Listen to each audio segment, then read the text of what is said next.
Is MLM bad? To answer your question, MLM is good because like in the Direct Selling Association of the Philippines, which I represent, our objective is to encourage entrepreneurship, legitimate business opportunities for every Filipino. Now, this is in line with the thrust of the government through the DTI in encouraging entrepreneurship, especially micro, small, and medium enterprises. But the key important thing is to make sure that when you join the company, you join a legitimate one. Right. I actually want to ask Director about that because he has seen good and bad, What the good and the differentiates one from bad, the no? other, The good, yeah. the bad, and the ugly. What have you seen so far? How do you make sure that you join a legit company? And why are some legitimate companies bad? Multi-level marketing, of course, it is good, no? But then when it is used as a means to scam, so it becomes bad. And we run after those scammers because in multi-level marketing, you should be selling a product. And you should be making money because you are able to sell the product. But here, when the emphasis is already on recruitment, and you are no longer selling the product, but you are already selling an investment contract, we run after you because an investment contract is a form of a security, and which under the Securities Regulation Code has to be registered And normally that's not for the registered. protection of the investors. Right. Sir, what do you have to say to that? Well, just like what Director Aquino mentioned, the objective of any business is to sell products or services. No? And it is exactly the same with direct selling or network marketing. The only difference being in a retail environment, you sell products or services in a fixed location. But with regards to direct selling or network marketing, it is person-to-person selling.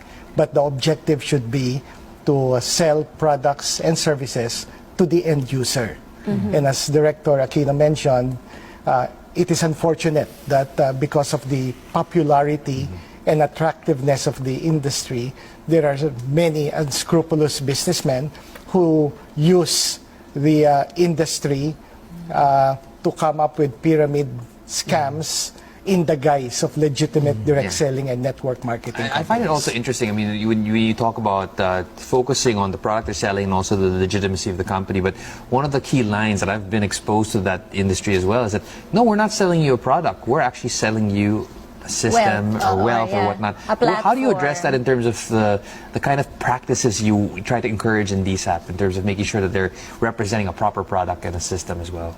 Okay. With the DSAP, we have what we call the 8-point test to determine whether a company's compensation plan is legitimate or not.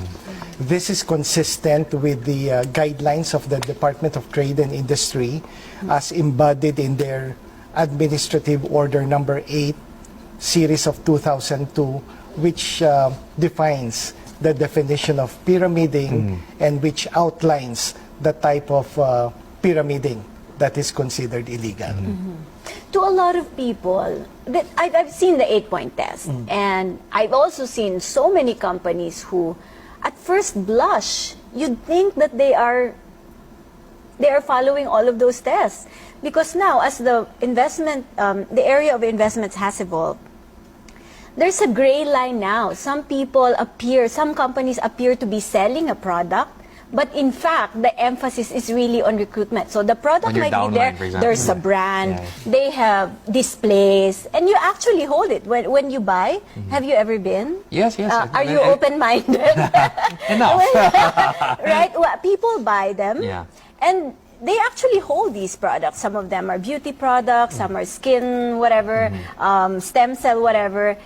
They just store it and focus on recruitment. So people are now confused, sir, despite the 8-point test. There are products, but how do you differentiate the ones that are really scams from the legit ones? Here, there should be a product, and that product, you should be able to use it and not to keep it. Yes.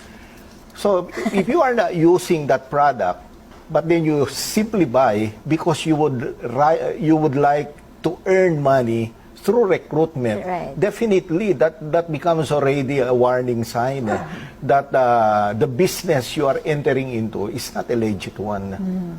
The most important thing with regards to legitimate companies is that commissions or bonuses are paid based on the sale of products or services. Okay. Not on While recruitment? in the case of pyramid scams, people earn primarily from recruitment and through the payment of registration fees by the participant. And the That's longer very your downline clear. is, right? Right. So that's one of the most important distinguishing point between legitimate and pyramid scams.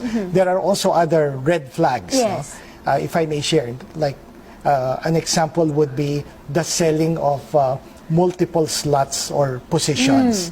I guess you've heard some companies say Yes. that, okay, why don't you join Three. the Okay, so company- it's a three-header. Yeah, exactly. three-header, I or there are studied some this for 30 so many headers. years. No? 30 headers. So for a legitimate company, it's like a membership club. Right. You sign up only once, and we try to make it as easy as possible. So we try to make the fee as low as possible, for as low as a few hundred pesos.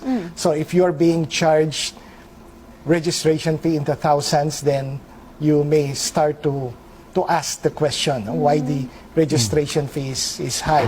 Secondly, you don't have to sign up your name, 3, 5, 10 times. No?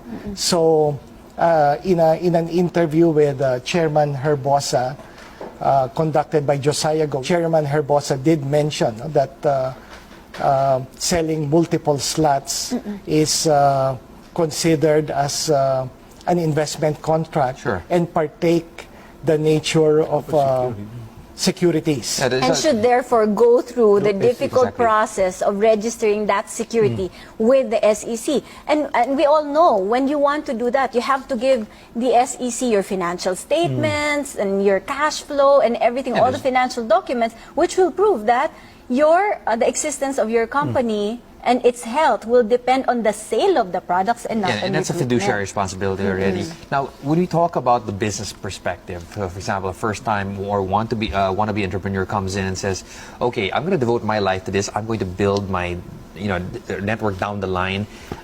What really will drive them to be successful in terms of getting into a business? Is it the love for a product? Is it the kind of sector they're in? What really differentiates the successful ones for the non-successful ones? Okay, when you would like to be part of the industry, there are two major ways. One is if you have a product that you want to market, you could use direct selling or network marketing as the channel of distribution.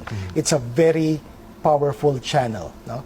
Imagine if you are able to sign up, let's say, 100,000 people in your organization, and you have representatives in each of the 7,000 islands of the Philippines, then imagine you have like 100,000 outlets all over the Philippines, and your reach is all over the country, as opposed to coming up with a retail outlet and having to set up 100,000 stores. No? So it is a very good, powerful and cost-effective way to market products. The second option is to join an existing company. No? It's like getting a franchise of the company. It's a matter of choosing the product category you would like to venture into, the brand. You start sharing the products, and you're started with your business. I suppose it goes without saying that you have to be ultra passionate about the product and to the point that you're a user and an advocate, right? Yes, that's right. No, it's so difficult to market a product unless you use the products and you believe in the products.